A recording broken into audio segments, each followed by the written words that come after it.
اللهم صل على سيدنا محمد يا رب صل وسلم دائما ابدا على حبيبي.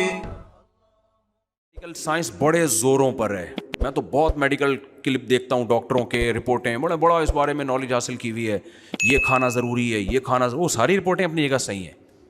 وائٹامن سی بہت ضروری ہے جی, وٹامن ڈی بہت ضروری ہے جی, اور آئرن بھی بہت ضروری ہے, اور پوٹاشیم بھی بہت ضروری ہے, اور میگنیشیم بھی بہت ضروری ہے. آپ یوٹیوب پہ سنتے رہو نا, ضروری کے چکر میں آدمی تھوڑے دنوں میں کیا ہو جاتا ہے, پاگل. پھر ڈاکٹر بتاتے ہیں آپ روزانہ لیمن لیں تاکہ وائٹامن سی ملے آپ کو, کینو مالٹے کھایا کریں, امرود کھایا کریں, سب سے زیادہ وٹامن سی امرود میں. آپ کے جو ہے نا, ورنہ امیون سسٹم کا بیڑا غرق ہو جائے گا, آپ کا سارے پروگرام بڑھ جائیں گے آپ کے, اگر وٹامن سی نہیں ملا. پھر یہ کھائیں, پھر یہ کھائیں, پھر یہ کھائیں, پھر یہ کھائیں. کھانا ضروری ہے, ڈاکٹروں کی رپورٹ ہے بھائی. جب ہم صحرا میں جاتے ہیں, گاؤں دیہاتوں میں جاتے ہیں, ان کی جی کتنی عمر ہے, 100 سال, تو وٹامن سی تو روزانہ لیتے ہوں گے. کہتے ہیں یہ کیا ہوتا ہے بھائی وٹامن سی؟ بھائی پروٹین والی غذائیں. بھائی کیا ہوتا ہے پروٹین؟ بھائی کھا کیا رہا ہے, کہہ رہے ہیں ستو پی رہے ہیں. 80 سال سے ابا کیا کر رہے ہیں, ستو پی رہے ہیں. ابے گندم میں تو وٹامن سی نہیں ہوتا یار, جہاں تک مجھے, اس کا وٹامن سی کہاں سے پورا ہو رہا ہے؟ اس کو میگنیشیم پوٹاشیم کہاں سے مل رہا ہے؟ بکری کا دودھ پی رہے ہیں, اس میں اتنا کوئی پروٹین تھوڑی ہوتا ہے, فیٹ ویٹ زیادہ ہوتا ہے. بکری کا دودھ یا کوئی گائے پہ فیٹ سیٹ ہو گیا, تو وہاں اللہ کی قدرت پہ یقین آتا ہے. یخلق ما یشاء. ڈاکٹروں کی رپورٹوں کو میں غلط نہیں قرار دے رہا, اللہ نے پیسے دیے ہیں تو سب کچھ کھایا کرو, لیکن وہاں آ کے انسان کی عقل کیا ہو جاتی ہے, عاجز. یخلق ما یشاء. اللہ کہتے ہیں میں اگر مارنا چاہوں گا تو وٹامن سی کی گولیاں روزانہ پھانکا کرو, زنک بھی لیا کرو, یہ بادام بھی کھاؤ, پستے بھی کھاؤ, اور ایک دن رات کو سو گئے تو صبح پولیس بھی تمہیں نہیں اٹھائے گی. مائیکل جیکسن کے تو سارے وٹامن بالکل کنٹرول میں تھے. مائیکل جیکسن میں وٹامن کی کمی ہو سکتی ہے؟ مجھے ایک بات بتاؤ, بولنا پڑے گا آپ لوگوں کو. مائیکل جیکسن میں کوئی یہ کہہ سکتا ہے وٹامن سی کی کمی تھی؟ بھائی امریکہ میں رہتا ہے وہ ہماری طرح پینڈو نہیں تھا. اس کے پاس ڈاکٹروں کا 24 گھنٹے ایک پینل موجود تھا, روزہ ہر مہینے اس کے ٹیسٹ ہوتے تھے. آپ کیا سمجھتے ہو اس کا کولیسٹرول لیول بڑھ گیا تھا؟ کیا اس نے سری پائے اور کھجے کے پائے اور پھجے کے پائے اس طرح سے کھائے ہوں گے جیسے ہمارے لاہوری کھاتے ہیں؟ کیا وہ اس طرح سے پراٹھے پھوڑتا ہوگا جیسے میں پھوڑتا ہوں؟ نہ. ان کی ڈائٹ پلان ڈاکٹروں نے اس کو بتایا ہوا تھا, سر آپ نے یہ کھانا ہے, اتنی کیلوریز لیں. ایک صاحب نے مجھے کہا کہ میں امریکہ میں تھا تو ڈاکٹر نے مجھے کہا کہ میرا چیک اپ کیا, اس کے بعد کہ آپ اتنی کیلوریز ڈیلی لیں, اتنی کیلوریز, 1100 پتہ نہیں 11,000 کتنی. کہتے ہیں پھر میں ہر چیز سے ڈبے پہ دیکھتا تھا اس میں کتنی کیلوریز ہیں, تو وہ 1100 یا 11,000 مجھے, میں ڈاکٹر تو ہوں نہیں, تو کہتے ہیں میں اسی میں پاگل ہونا شروع ہو گیا بھائی یہ کیا.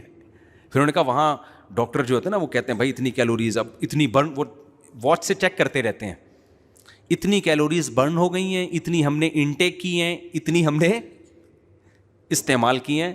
ہماری طرح پنڈوں والا حساب نہیں ہے, ہم لوگ کیلوریز چیک کر رہے ہوتے ہیں.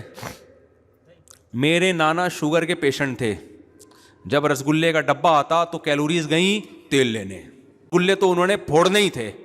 99 سال کے بعد انتقال ہوا ہے. میں نہیں کہہ رہا یہ کام اچھا ہے آپ کیا کریں, لیکن میں بتا رہا ہوں کہ بھائی اللہ کے ہاں جو اصول ہیں نا وہ سارے کیا ہو جاتے ہیں اللہ کے ارادوں کے آگے. ہمارے سارے اصول اللہ کے ارادوں کے آگے فیل ہو جاتے ہیں.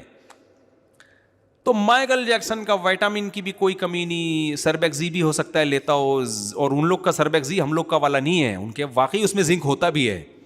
ہمارے یہاں پتہ نہیں ہوتا ہے کہ نہیں ہوتا, یہ اللہ ہی بہتر جانے. ہمارے یہاں تو وہ کسی نے کہا نا کہ انڈیا نے جب دھمکی دی تھی تمہارے ٹماٹر بند کر دیں گے, تو کسی نے کہا کہ ہمارے یہاں ٹومیٹو کیچپ میں ٹماٹر نہیں ڈلتا, تو ہمارے ٹماٹر بند کرنے سے کیا فائدہ ہوگا. ہم تو ہر چیز لکھا ہوا ہوتا ہے اندر, کوئی گارنٹی نہیں ہے. تو مائیکل جیکسن کی رپورٹیں ساری کلیئر تھیں, کوئی ہارٹ کا مسئلہ نہیں تھا. چاروں جو اس کی وریدیں ہیں, شریانے ہیں, بڑے اتنا جو پھدک رہا ہے تو اس کا دل صحیح کام کر رہا ہوگا نا. آپ خود بتاؤ, ہارٹ کے پیشنٹ کو تو ڈاکٹر زیادہ ہلنے جلنے سے منع کرتے ہیں, بھائی تھوڑا سا ہلا تو بلڈ کا سرکولیشن بڑھا, بلاکیج ہوگی, مر جائے گا. مائیکل جیکسن تو جب پھدکتا تھا اس کو پولیس آتی تھی, بھائی تھوڑی دیر آرام بھی کر لے تو, اتنا ہلتا جلتا تھا وہ, اس کے ہارٹ کا کوئی مسئلہ ہو سکتا ہے؟ نہ ہارٹ کا مسئلہ, نہ کوئی وٹامن کی کوئی کمی, اور اتنا بڑا پروگرام ہونے والا ہے 50 سال کی عمر میں, فٹ فاٹ, ڈاکٹروں نے چیک کیا بھائی کوئی پرابلم نہیں ہے. جب سویا ہے تو اب تک کی رپورٹ کے مطابق اٹھا نہیں ہے. شاید اگلے جنم ونم میں کہیں دوبارہ آ جائے, اس جنم میں بہرحال اب اس کے واپسی کے چانسز کیا ہو گئے ہیں, ختم. اب میں تھر میں مل کے آیا, کہیں تھر میں نہیں, بلوچستان کے کسی پسماندہ علاقے میں, ان کے پاس صرف روٹی ہے اور بکری کا دودھ ہے. وہاں مجھے بوڑھے بوڑھے بزرگ ملے. ایک صاحب نے بتایا بھی 99 سال میرے ابا کا انتقال ہوا, کہہ رہے روٹی اور بکری کا دودھ, اس کے علاوہ کوئی تیسری چیز.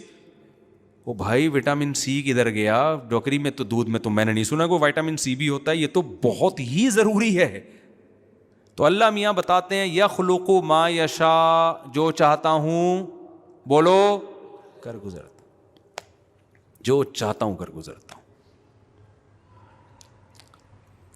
تو اور بھی مثالیں آ رہی ہیں لیکن بات لمبی ہو جائے گی, میں اس کو سمیٹتا ہوں. تو بھائی ہم جو ہے نا ایتھیس نہیں ہیں, ملحد نہیں ہیں کہ خدا کا انکار کر دیں. حضرت علی سے کسی نے پوچھا آپ نے خدا کو کیسے پہچانا؟ فرمایا میں اپنے ارادے ٹوٹتا ہوا جب دیکھتا ہوں تو مجھے یقین ہوتا ہے کہ کوئی ہے جو میرے ارادوں کو پورا کرنے میں رکاوٹ بن رہا ہے. ساری ام للانسان ما تمنا, قرآن کہتا ہے انسان کو کیا وہ مل جاتا ہے جو اس کی وہ تمنا. آج کل ایسے یوٹیوبرز آ رہے ہیں, موٹیویشنل اسپیکر آ رہے ہیں جو آپ کو غربت کے تانے دے رہے ہیں اور آپ کو آر دلا رہے ہیں کہ آپ کے پاس پیسہ نہیں ہے, اسٹرگل کرو, محنت کرو. بھائی جان محنت کرنے سے سب کو نہیں ملتا. آپ کو وہ نظر آ رہے ہیں جن کو مل گیا, وہ نظر نہیں آ رہے جنہوں نے ان سے ڈبل محنت کی اور ککھ بھی ہاتھ میں نہیں آیا ان کے. میں یہ نہیں کہہ رہا کہ محنت چھوڑ دیں, آپ محنت تو کریں, نتیجہ کس کے ہاتھ میں ہے؟ اللہ کے ہاتھ میں ہے. جو آپ کو کامیابی کی باتیں کر رہے ہوتے ہیں نا, 7 کامیاب لوگوں کی 7 علامتیں, جتنے بڑے بڑے کامیاب لوگ ہوتے ہیں نا ان میں رپورٹ کے مطابق کتنی علامتیں پائی جاتی ہیں؟ 7 علامتیں پائی جاتی ہیں. تو آپ بھی وہ علامتیں پیدا کرنے کی کوشش کرتے ہو. آپ کا رشتہ ہی نہیں ہوتا جہاں آپ چاہ رہے ہوتے ہو. آپ کہتے ہیں اب کامیابی تو بڑھ گئی یہیں سے میری ناکامی کیا ہو رہی ہے, شروع ہو رہی. بھائی یہ وہ لوگ ہیں جو کامیاب ہو گئے. بہت سے ایسے ہیں جن میں 7 کے بجائے 14 علامتیں تھیں, پھر بھی وہ کامیاب نہیں ہو سکے. علامتیں ہم نے پیدا کرنی ہے, اسٹرگل کرنی ہے, کوشش کرنی ہے. نتائج کس کے ہاتھ میں ہیں؟ اللہ کے. اسی بات کو اللہ بار بار قرآن میں سمجھا رہا ہے کہ دنیا میں چلتی میری ہے, تمہاری نہیں چلے گی. جو میں چاہوں گا ہوگا, جو تم چاہو گے جب ہوگا جب میں بھی چاہوں گا, نہیں چاہوں گا تو کچھ بھی نہیں ہوگا. تو ایسا کرو, سرنڈر کر دو اپنے آپ کو, میرے حوالے کر دو. ہم اس کے لیے تیار نہیں ہوتے. یعقوب علیہ الصلوۃ والسلام اللہ کے برگزیدہ پیغمبر, بچپن میں اللہ نے بیٹا چھین لیا. کیا یعقوب علیہ السلام چاہتے تھے کہ میرا بیٹا مجھ سے بچھڑ جائے؟ چھینا بھی وہ جو سب سے زیادہ محبوب ہے. وہ کہہ سکتے تھے اللہ دوسرا چھین لیتا, جو سب سے زیادہ محبوب تھا وہی کیوں چھینا تو نے مجھ سے؟ پھر وہ بیٹا جس کو خواب آیا تھا بڑا زبردست, یعقوب علیہ السلام کہہ سکتے تھے اللہ اس کو چھیننا تھا تو اتنے اچھے اچھے خواب کیوں دکھا کے مجھے امیدیں کیوں دلا رہا تھا؟ بھائی خواب آ رہا ہے کہ مجھے 11 ستارے اور چاند سورج سجدہ کرنے. جب یہ خواب بچوں کو آئے تو باپ سمجھے گا بھائی میرے بیٹے سے تو اللہ کوئی بڑا کام لینے والا ہے, میرا تو جانشین یہ بنے گا. خواب تو نبوت کا 46واں حصہ ہے نا, اور پیغمبروں کے خواب تو 100% سچے ہوتے ہیں. یعقوب علیہ السلام سمجھ گئے اللہ نے ہمیں بشارتیں دی ہیں, اب تو بس بلے بلے ہونے والی ہے بھائی, آزمائشیں ختم. اسی بیٹے کو چھینا. ہم اور آپ ہوتے ہم بولتے ہیں اللہ اتنے بڑے بڑے وعدے کیوں کر رہا تھا جب تو نے چھیننا ہی تھا یہ مجھ سے؟ کیا خیال ہے بھائی؟ اگر کوئی عام آدمی آپ کے ساتھ یہ کام کرے, آپ کو بڑے سنہری باغ دکھائے, پھر آپ کو ٹینشن دینا شروع کر دے, تو آپ کہیں گے بھائی ٹینشن اگر تو دے ہی رہا ہے تو باتیں تو ٹینشن کے خلاف کر رہا تھا اور کام کیا کر رہا ہے؟ باتیں تو کچھ اور, وعدے تو امیدیں تو کچھ اور دلا رہا تھا. ہمارے ایک دوست نے کسی کو سعودیہ بلایا, جاب دلاؤں گا, وہاں بلا کے غائب. اب وہ اس کو تلاش کر رہا ہے, بندہ گیا کہاں؟ مجھے ملا, میں نے کہا کیا کس سلسلے؟ کہہ رہے یار مجھے سعودیہ بلایا, جاب دلاؤں گا, مارکیٹ اسٹارٹ ہو گیا, میں پھنس گیا ہوں یہاں پہ. کہہ رہا ہے ویسے ہی بلا لیتا نا, جاب کی امید نہ دلاتا, میری مرضی ہوتی میں آتا یا میں نہ آتا, میری مرضی ہوتی یار, گھومنے پھرنے کا, جاب کی لالچ دی اس نے. اب اللہ میاں کیا کر رہے ہیں؟ یعقوب علیہ السلام کو امیدیں دلا رہے ہیں, بھائی تمہارے بیٹے کو اتنا حسین خواب آیا, اس بیٹے میں ایسی صفات پیدا کر دیں, اس کے بعد بیٹا کیا کیا؟ چھین، ایسا چھینا کہ ملنے کا نام و نشان نہیں۔ یعقوب علیہ السلام نے کوئی شکایت نہیں کی، اے اللہ تو نے یہی والا بیٹا کیوں چھینا، کوئی اور چھین لیتا، تو موت دے دیتا تسلی تو ہو جاتی، گم شدہ بچے پہ تو تسلی نہیں ہوتی۔ لیکن یعقوب علیہ السلام اللہ کے بارے میں جانتے تھے کہ بھائی میں سرنڈر کر چکا ہوں، کس کے سامنے؟ اپنے آپ کو، اللہ کے سامنے۔ کوئی شکایت نہیں کروں گا کیونکہ مجھ پر چلے گی کس کی؟ اللہ کی۔ جیسا جیسا کر رہا ہے، جو اللہ کا کام ہے اس کو کرنے دو، ہمارا کام ہے صبر کرنا، زبان سے ناشکری نہ کرنا، اور جو غم خود بخود ہو رہا ہے وہ ہمارے کنٹرول میں نہیں ہے۔ بھائی جو چیز آپ کے کنٹرول میں نہیں ہے اس میں اللہ آپ سے سوال بھی نہیں کرے گا۔ روزے میں آپ کو بھوک لگ رہی ہوتی ہے، کنٹرول میں ہے؟ ابے بھائی شدید گرمیوں کا بڑا لمبا روزہ ہو، بھوک بھی لگ رہی ہے، پیاس بھی لگ رہی ہے، کھانا کھانے کا دل بھی چاہ رہا ہے، پانی پینے کا دل بھی چاہ رہا ہے، افطاری میں بیٹھے ہوتے ہیں نا، یوں یوں یوں کر رہے ہوتے ہیں ہر جلدی سے۔ یہ دل چاہنا ہمارے کنٹرول میں نہیں ہے۔ لیکن اگر واویلا میں چاہنا شروع کر دیں دوپہر 12 بجے سے، کیا مسئلہ ہے یار، یہ کیا ہے، یہ اسلام نے کیا کیا ہے یار میرے ساتھ، مجھے روزوں کا حکم دے دیا، پیاس لگ رہی ہے، برداشت نہیں ہو رہی یار، یار یہ کیا مسئلہ ہے، اتنا لمبا دن ہو گیا یار، ویسے تو 10 گھنٹے کا 11 گھنٹے کا، تو آج دفعہ 13 گھنٹے کا کیوں ہو گیا دن؟ یہ باتیں کرنا شروع کر دے تو اس کا مطلب اس نے سرنڈر نہیں کیا۔ بھائی آپ تڑپیں، آپ کلابازیاں کھائیں روزے میں، اس پہ اللہ کو غصہ نہیں آئے گا۔ غصہ جب آئے گا جب زبان سے آپ الٹی باتیں شروع کر دیں گے۔ ایک آدمی حج کرنے کے لیے گیا، جیب کٹ گئی وہاں پہ اس کی، پیسے اچھے خاصے تھے بیچارے کے، چلے گئے، سرنڈر نہیں کیا ہوا تھا اس نے اپنے آپ کو اللہ کے حوالے نہیں کیا ہوا تھا۔ کہتے ہیں اللہ ہمارے یہاں کوئی مہمان بن کے آتا ہے ہم اس کی عزت کرتے ہیں، کھلاتے ہیں پلاتے ہیں، اس کے مال کی حفاظت کرتے ہیں۔ ہم نے علماء سے سنا تھا کہ جو حاجی ہوتے ہیں وہ اللہ کے مہمان ہوتے ہیں۔ سلوک کیا ہو رہا ہے میرے ساتھ یہاں، یہ مہمانوں کے ساتھ کیا ہو رہا ہے؟ مجھے جب یہ واقعہ میں نے سنا نا تو میں نے کہا بھائی اس سے زیادہ اشکال تو اس پر ہونا چاہیے کہ جب ہم حج سے فارغ ہوتے ہیں، اتنی ہم نے عبادت کی ہوتی ہے، کنکریاں، کتنا مشکل کام ہے کنکریاں مارنا۔ جنہوں نے حج کیا ان کو پتہ ہے حج سب سے مشکل عبادت ہے اسلام میں، سب سے مجھے حاجی جاتا بڑے شوق سے ہے، اس کے بعد جب وہ پیدل چلتا ہے اور عرفات کا وقوف ہے اور مزدلفہ کا وقوف ہے، وہاں کیسے روڈوں پہ پڑے ہوئے ہوتے ہیں، پھر کنکریاں مارنے میں جو رش ہے، اتنی تھکاوٹ، جب آپ اس سے فارغ ہوتے ہیں کنکریوں سے تو اللہ کی طرف سے آپ کو تحفہ کیا ملتا ہے؟ بھائی سر منڈا لو آپ، یا اللہ تھوڑی سی پرسنالٹی میری بالوں کی وجہ سے رہ گئی تھی، بھائی اتنے دن سے میں چادروں میں گھوم رہا ہوں، 3 پیس سوٹ اور ٹائی میں گھومنے والا، اور ہر وقت جناب پھوں پھاں میں گھومنے والا، ایک چادر میں ایک نیچے باندھی ہوئی اور ایک اوپر، یہ کم میری پرسنالٹی کے لیے ایک چیلنج تھا کیا؟ اللہ کہتے ہیں اب تو یہ چادر جب اتارے گا، جب سر کیا کر لے گا، 3 پیس سوٹ پہ تو آ سکتا ہے تو دوبارہ، لیکن سر پہ کیا ہوگا؟ ساری زینت انسان کی کہاں سے ہو؟ تبھی تو لوگ کروڑوں روپے کے بال لگوا رہے ہیں جا کے، جن کے پاس نہیں ہوتے وہ صبر کر کے بیٹھے ہوئے ہوتے ہیں، کیا کیا مالشیں ہو رہی ہیں، بال اگائے جا رہے ہیں، آپریشن ہو رہے ہیں۔ بال کا نہ ہونا کوئی تھوڑی چیز تھوڑی ہے۔ آپ جب رشتہ لینے کے لیے جاتے ہو تو گنجے ہو کے جاتے ہو، ہے بھائی؟ تو لیکن اللہ میاں کیا کرتے ہیں، جب آپ نے حج کیا، اتنا لمبا سفر کیا، اتنے لاکھ خرچ کیے، اس کے بعد اللہ میاں کیا کہتے ہیں، بھائی یہ جو تھوڑی سی پرسنالٹی آپ کی باقی رہ گئی ہے اس کو بھی کیا کر دو، ختم۔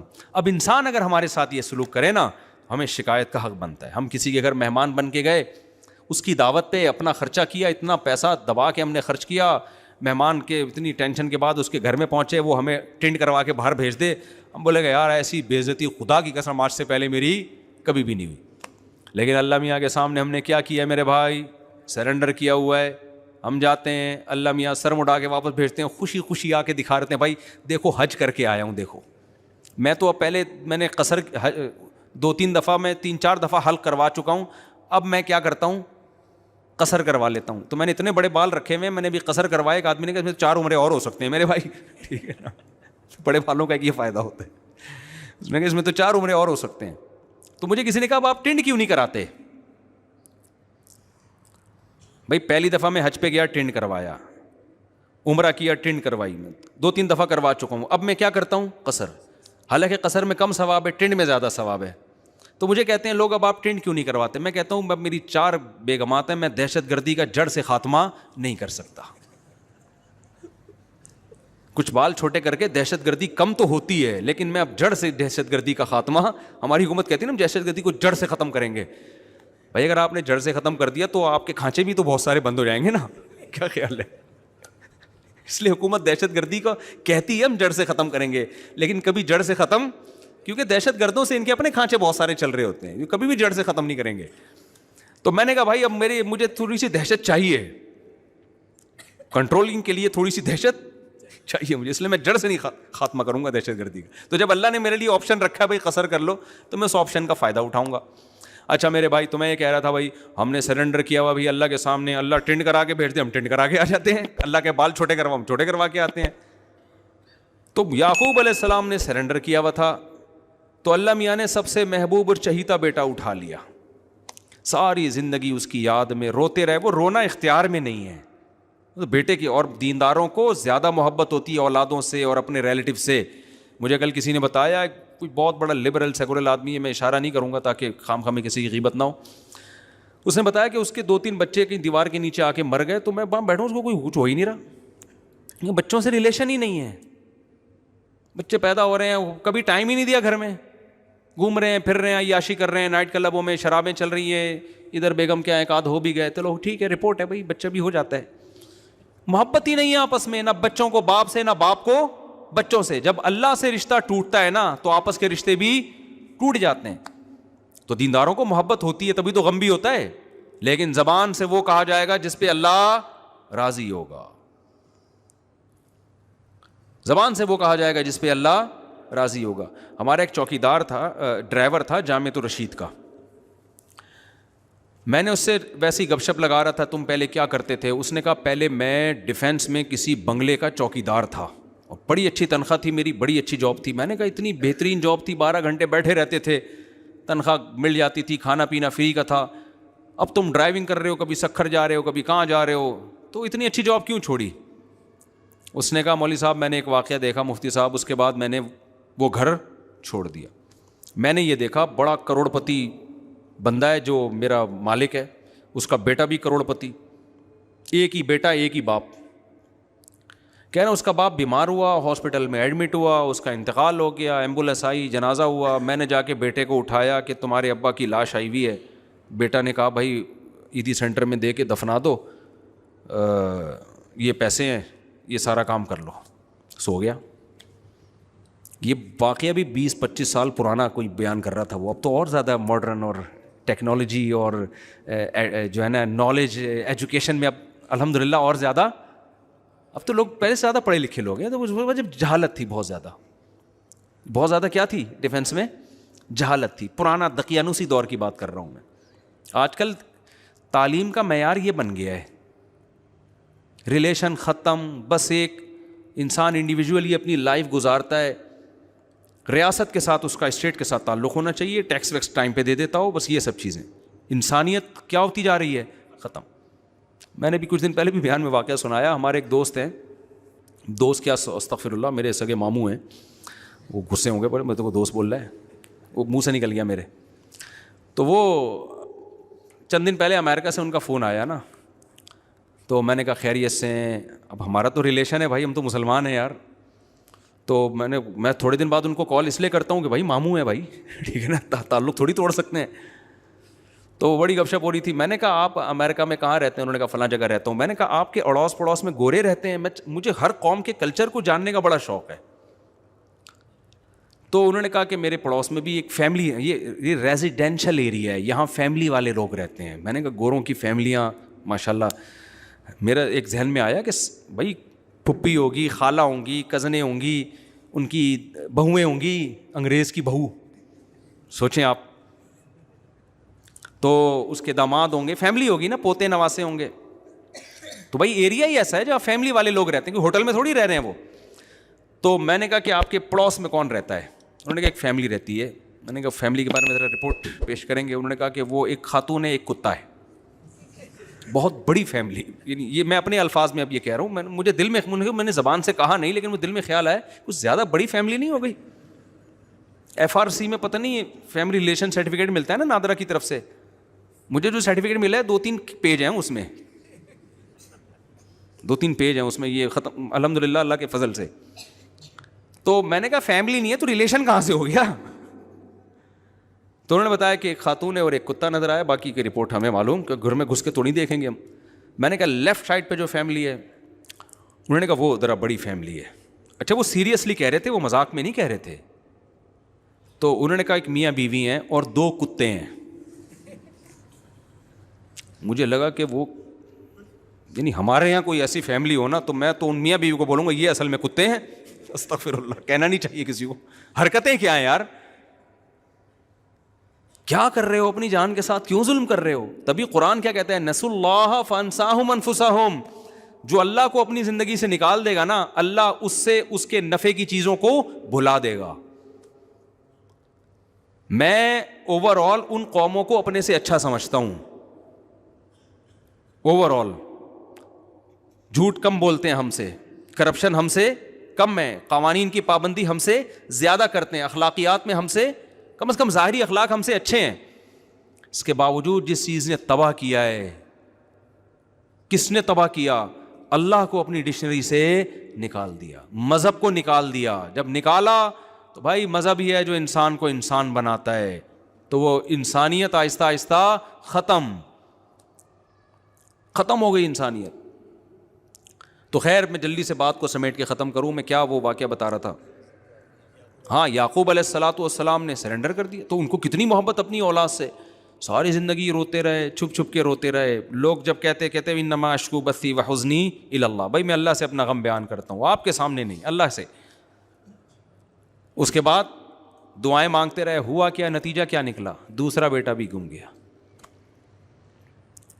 ہم اور آپ ہوتے, ہم کہتے ہیں اللہ میں نے اتنے وظیفے پڑھ لیے, ہم تو دعائیں مانگتے ہی نہیں. پہلی بات یہ, ہمیں جب ٹینشن آتی نا تو ہم پتہ کیا کرتے, ہم جاتے روحانی عامل کے پاس کہ یار میرا ایک بچہ غائب ہوا ہے, ذائچے سے نکالو کہاں ہے وہ ہمیں الو بنا رہا ہوتا. عامل دیوبندی ہو, اہل حدیث ہو, بریلوی ہو, شیعہ ہو, سارے 2 نمبر ہوتے ہیں, ذہن میں رکھنا. کوئی بیٹھا ہوا ہو تو پیشگی معذرت بھی نہیں کر رہا, بتا رہا ہوں, جاؤ کیا کر لو گے ہمارا, کیوں میں معذرت کر لوں ان سے.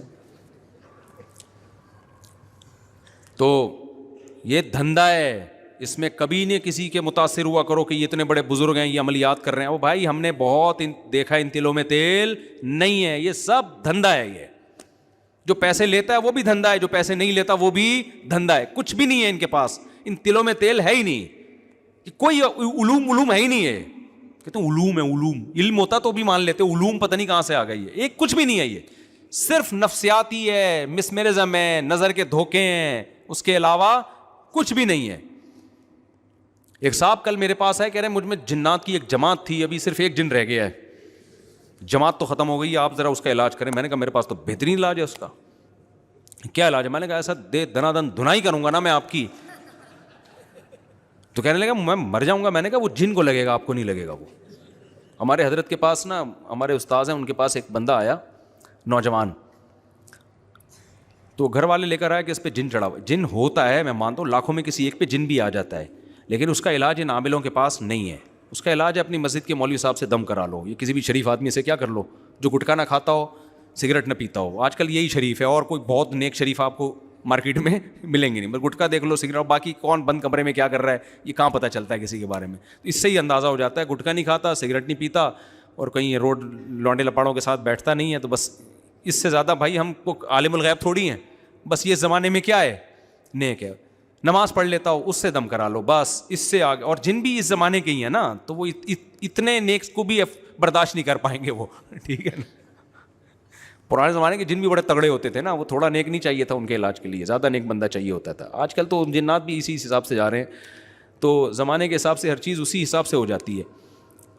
تو وہ کیا ہوا, اس جن کو وہ نوجوان آیا, 99% تو ڈرامے بازی ہوتی ہے, نفسیاتی مسائل ہوتے ہیں. تو نوجوان کو ہمارے استاذ نے پکڑا, اس کو بولا کہ بھائی وہ کہہ رہا تھا جن آیا ہوا ہے نا, ادھر ادھر سے عربی بھی پڑھتا تھا. استاذ نے پکڑ کے اس کو لگائی دھنائی. تھوڑی دیر تک تو وہ چیختا رہا, اس کے بعد کہتا ہے یہ مجھے لگ رہا ہے, یہ جن کو نہیں لگ رہا. ہمارے استاذ نے کہا نہیں تو جھوٹ بول رہا ہے, تو جن ہے تجھے ہی لگ. شروع میں تو ڈرامہ کیا اس نے, اصل میں اس کو کسی لڑکی سے ہو گیا تھا عشق, جو رپورٹ آئی نا بعد میں, وہ اپنے اوپر ڈرامہ کر کے جن مسلط کرتا, فضائل اعمال سے کچھ عربی عبارتیں یاد کر لیں تاکہ لوگ سمجھے سعودی عرب کا جن آیا ہوا ہے اس کے اوپر, کچھ عربی یاد کر لی, ماں باپ متاثر, اور جب ماں باپ اس لڑکی کے گھر اس کو لے کے جاتے جن اتر جاتا, تو سمجھتے کہ یہاں کچھ ہیں موکلات, موکل وکیل بھی کچھ نہیں ہوتا ہے, ذہن میں رکھو, ہمزاد موکل سب ڈرامے بازی ہیں یہ, جو کہتے ہیں ایک انسان ہوتا ہے ایک اس کے ساتھ ہمزاد ہوتا ہے. بھائی ان چیزوں کا کوئی ثبوت نہیں ہے نہ شریعت میں, یہ سب ان کے اپنے دماغی تخیلات ہیں. ایک دن ایک عامل مجھے کہنے لگا آپ کے ساتھ آپ کا ایک ہمزاد بھی ہے. میں نے کہا ٹوٹل میں ہی ہوں, جتنا نظر آ رہا ہوں نا اس کے علاوہ کچھ بھی نہیں ہے, میں ٹوٹل یہی ہوں, اور میرے اوپر کوئی الزام نہ لگانا, نہ کوئی موکل ہے نہ کوئی ہمزاد ہے, کچھ بھی نہیں ہے. باقی ایک فرشتہ ہوتا ہے اللہ نے حفاظت کے لیے رکھا ہے, شیطان بھی انسان کو پریشان کرتے ہیں, وہ تو ویسے ہی ہوتے ہیں, وہ تو ہر ایک کے ساتھ ہوتے ہیں, اس کے لیے فرشتے اللہ نے پہلے سے رکھے ہوئے ہیں جو انسان کو بچاتے ہیں. تو ان کے پاس بالکل ضرورت نہیں جانے کی, سورہ فلق سورہ ناس آیت الکرسی پڑھ کے بس دم کر دیا کرو, کافی ہے اتنا. تو جب اس کی دھنائی لگائی نا, وہ کہہ رہا ہے خدا کی قسم یہ مجھے لگ رہا ہے. ہمارے استاذ کو سمجھدار تھے, ان کو پتا تھا اسی کو لگ رہا ہے, لیکن اس کو لگاؤ نہ تاکہ دوبارہ جن نہ چڑھائے. انہوں نے کہا نہیں ایکچولی یہ تجھے نہیں لگ رہا, یہ جن کو لگ رہا ہے. اس نے کہا پھر مارا اس کو نا, کہہ رہا ہے بھائی کیسے یقین دلاؤں یہ مجھے لگ رہا ہے. تو ان لوگوں کا اصل علاج کیا ہے, یہ علاج ہے. ان کو طبیعت سے پولیس والوں کو پیسے کھلا کے نا, ان کو جن پولیس والوں سے بہت ڈرتا ہے. میں بتاؤں یہ جتنے عامل لوگ ہیں نا آپ کو دھمکیاں دیتے ہیں, یوں کر دیں گے, جب پولیس کے موبائل ہوتی ہے سارے بھاگ جاتے ہیں. ابے تمہارے پاس تو جن ہے یار, تم ایک پولیس کے موبائل کو یوں کر کے تم سنگ دل محبوب کو قدموں میں لا سکتے ہو, ایک پولیس والا جو گٹکا کھا کے آ رہا ہے بھائی, اس کو تم کنٹرول نہیں کر سکتے, اور وہ گٹکا بھی اپنے پیسوں سے نہیں کھایا اس نے, تو اس کو تم کنٹرول نہیں کر پا رہے یار. تو اس لیے ان سے بالکل نہ ڈرا کرو, یہ سب دماغ کی ایک خیالی طاقتیں ہوتی ہیں. خیر ہم ہوتے یعقوب علیہ السلام کی جگہ تو ہم کیا کرتے, سب سے پہلے عاملوں کے پاس جاتے, زائچے نکلواتے. عامل کی اپنی بیوی بھاگ جائے نا, زائچوں سے نہیں تلاش کر سکتا کہاں ہے, تو کوئی زائچہ ایسا نہیں ہے جس سے گمشدہ چیزیں مل جائے, اس میں ٹائم ویسٹ کرتے. پھر جو ہے وہ عملیات کرتے, پھر کسی نے بتایا فلاں وظیفہ اتنی دفعہ الٹا لٹک کے پڑھو, اتنی دفعہ یوں کر کے پڑھو, پھر ایسے پڑھو, پھر ایسے پڑھو, پھر فلانا رسالہ ڈمکان رسالہ, زندگی اس میں گزر جاتی. اس کے بعد کیا کرتے, تو آخر میں کچھ دعائیں مانگنا شروع کر دیتے, عمرہ کر لیتے, کچھ دعائیں مانگ لیں گے وہاں جا کے. اس کے بعد اگر نتیجہ اللہ نہ کرے یہ نکلتا کہ دوسرا بچہ بھی گم جائے, کیسا کفر پھیلتا کہ نہیں پھیلتا. یار اللہ ایک طرف کہتا ہے ادعونی استجب لکم, میں دعائیں قبول کرتا ہوں, میری تو دعائیں قبول ہونے کے بجائے کیا ہو رہی ہیں, الٹا ہو رہا ہے میرے ساتھ. تو بھائی کفر بکنا شروع کر دیتے. لیکن یعقوب علیہ السلام کو پتا تھا چلتی کس کی ہے بھائی, اللہ کی, اور اللہ کے سامنے کیا کرنا ہے بھائی, سرنڈر. ہمارا کام ہے مانگنا, قبول کرنا کس کا کام ہے, اللہ کا. تسلی تھی نا, ایک تسلی تھی. اللہ نے کیسی قبول کی بھائی, بیٹے سے بھی ملا دیا, مصر کا بادشاہ بنا کے ملایا, اور یعقوب علیہ السلام کی اولاد میں نبوت کو جاری کر دیا. یعقوب کا لقب تھا اسرائیل. قرآن جگہ جگہ یا بنی اسرائیل یا بنی اسرائیل, ایسا ہمیشہ کے لیے نام قیامت تک کے لیے زندہ کر دیا ان کا نام. تو اس سے صاف پتہ چلتا ہے کہ بھائی چلے گی اللہ کی. اور ایک اور بات, اللہ ہمارا خیر خواہ ہے, اس نے اپنی طاقت کے نمونے جو ہمیں دنیا میں دکھائے, تو صرف طاقت برائے طاقت نہیں ہے, وہ ہم پر احسانات کر رہا ہے. دیکھو ایک آدمی اپنی طاقت دکھاتا ہے, ویٹ لفٹنگ کر کے بتاتا ہے میں اتنا پاورفل, تو اس سے آپ کو اس کی طاقت کا اعتراف کر لو گے, لیکن آپ کو اس سے محبت نہیں ہوگی. بھائی تو ہے بہت بڑا پاورفل, تو نے اتنے اسپیڈ بریکر بنا لیے بڑے بڑے, میرے کس کام کے ہیں, کیا خیال ہے بھائی, میرے کس کام کے. لیکن وہ اپنی طاقت دکھا کے آپ پر احسان کر کے دکھا رہا ہے. پھر آپ بولو گے بھائی تیری طاقت کا مجھے بہت فائدہ ہوا, تیری طاقت کا مجھے, تیرے کمال کا مجھے بڑا فائدہ ہوا. اللہ میاں جو اپنی طاقت کے نمونے ہمیں دکھاتا ہے, کہتا ہے میں نے سورج کو پیدا کیا کس کی خدمت کے لیے, تمہاری خدمت کے لیے. میں نے چاند کو پیدا کیا کس کی خدمت کے لیے, تمہاری خدمت کے لیے. میں نے جانور پیدا کیے, منہا تاکلون, ان کے گوشت کو کھاتے ہو, کسی پہ سوار ہوتے ہو. سمندروں کو مسخر کر دیا, اس کی پشت پہ تجارتیں کرتے ہو, بڑے بڑے کنٹینر آتے ہیں اور کسٹم میں اٹک جاتے ہیں. یہ اللہ کی وجہ سے نہیں اٹکتے, یہ کسٹم والوں کی وجہ سے اٹکتے ہیں. اگر کسٹم والے نہ اٹکائیں تو ہم کھلا کھانا شروع کر دیں, اتنی سستائی ہو جائے گی. تجارت میں تو گورنمنٹ حکومتوں نے کنٹرول کر کے باؤنڈ کیا ہوا ہے, نبی صلی اللہ علیہ وسلم کا حکم ہے, تجارت کے بارے میں صحیح حدیث ہے, نہ چیزوں کے ریٹ متعین کرنے کی اجازت, نہ تاجروں پہ کسی قسم کی غیر ضروری ریسٹرکشن کی اسلام میں اجازت ہے. نبی نے فرمایا دعوا الناس یرزق اللہ بعضهم ببعض, لوگوں کو تجارت میں بالکل آزاد چھوڑ دو. آج کل گورنمنٹ کی مداخلت سے تجارت کا بیڑا غرق ہوتا ہے. اب مثال کے دودھ کے ریٹ گورنمنٹ نے متعین کیے ہوئے, اس سے زیادہ ریٹ نہیں ہونے چاہیے. ہم بڑے خوش ہوتے ہیں یار دودھ کے ریٹ گورنمنٹ نے کیا کیے ہوئے ہیں, کنٹرول. حدیث کیا کہہ رہی ہے, ریٹ متعین کرنا کس کا کام ہے بھائی, اللہ کا. آپ لوگوں کو آزاد چھوڑ دو. ہر آدمی کو اجازت ہو گائے پالنے کی, بھینس پالنے کی, کسانوں کو اجازت ہو چارہ بنانے کی, تجارت پہ مخصوص لوگوں کا کنٹرول نہ ہو. ایسا نہ ہو کہ چند لوگ تاجر ہی بینک سے قرضہ لے کے کسانوں سے مال خریدیں گے, پھر ریٹ ان کی مرضی کے ہوں گے. نہ نہ نہ, ہر ایک کو اجازت ہے بھائی جو کسان سے جتنے میں خریدنا چاہے. اس سے آٹومیٹیکلی ریٹ کیا ہو جائیں گے, اسٹیبل ہو جائیں گے. اب دودھ کی قیمتیں متعین تو کر دیں گوالوں کے لیے. گوالا کہتا ہے میں وہاں سے دودھ لے کے آتا ہوں, اتنا میں نے جانور کو کھلانا بھی ہے, اور اتنی ریکوائرمنٹ ہے اس کی, اتنے لوگوں کو بیچ میں بھتے دینے ہیں, ریٹ آپ کی مرضی کے ہوں گے لیکن دودھ پھر میری مرضی کا ہوگا. کچھ دودھ بھینس دے گی, کچھ دودھ میں دوں گا. اب ہم جو دودھ پی کے بیمار ہو رہے ہیں تو یہ وہ دودھ نہیں ہے جس کا قرآن میں اللہ نے ذکر کیا کہ تیرا رب جانوروں کو سوکھا چارہ کھلاتا ہے اور اس سے چکنا گاڑا دودھ نکالتا ہے. میرا رب جو دودھ نکالتا ہے وہ بڑا زبردست ہے. گوالا جو دودھ نکالتا ہے اس کے بارے میں کوئی رپورٹ نہیں. گوالا مجبور ہے. میں نے تو گوالوں سے پوچھا, کہہ رہے آپ کیلکولیشن کرو ذرا مفتی صاحب, اس ریٹ پہ پانی ملائے بغیر دودھ بیچنا, یا دوسرے جانور کا, شکر ہے گائے کا دودھ ملاتے ہیں اس میں, تو بہت نیک لوگ ہیں گائے کا دودھ ملا رہے ہیں. ایک آدمی نے کہا یار دودھ خالص نہیں ہے, پانی ملا رہے ہیں. میں نے کہا بھائی شکر ادا کر, پانی تو ویسے ہی پیتے ہو, تو تھوڑا دودھ میں پانی مل جائے گا تو کیا ہو جائے گا. اور کچھ نہ ملا رہے ہوں, پاؤڈر ملا رہے ہیں, کیمیکل ملا رہے ہیں, پتہ نہیں کیا کیا, اللہ نہ کرے کچھ سارے گوالے نہیں کرتے یہ کام.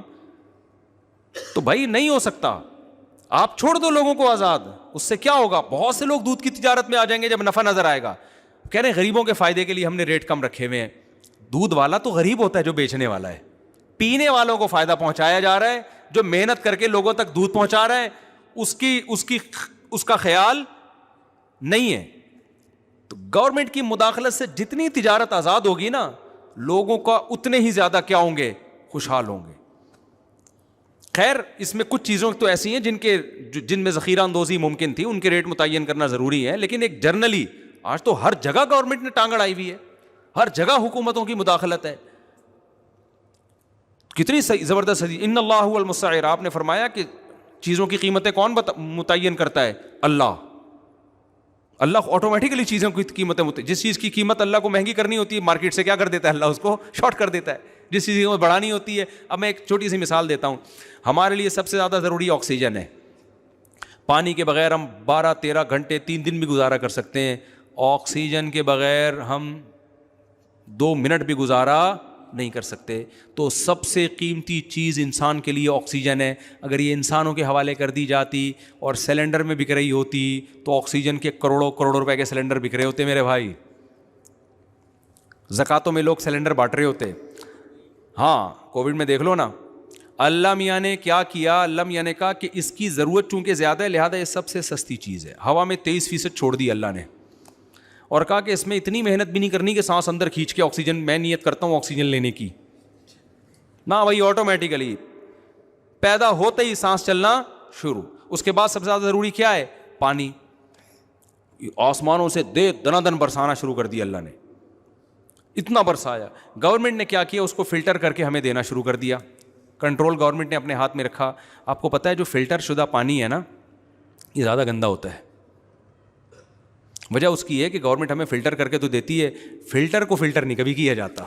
ونس اپون اے ٹائم جو ایک دفعہ فلٹر لگ گیا تھا وہی فلٹر. تو جو آپ ہب ڈیم سے جا کے بغیر فلٹر والا پانی پی لو نا, وہ زیادہ اچھا ہے.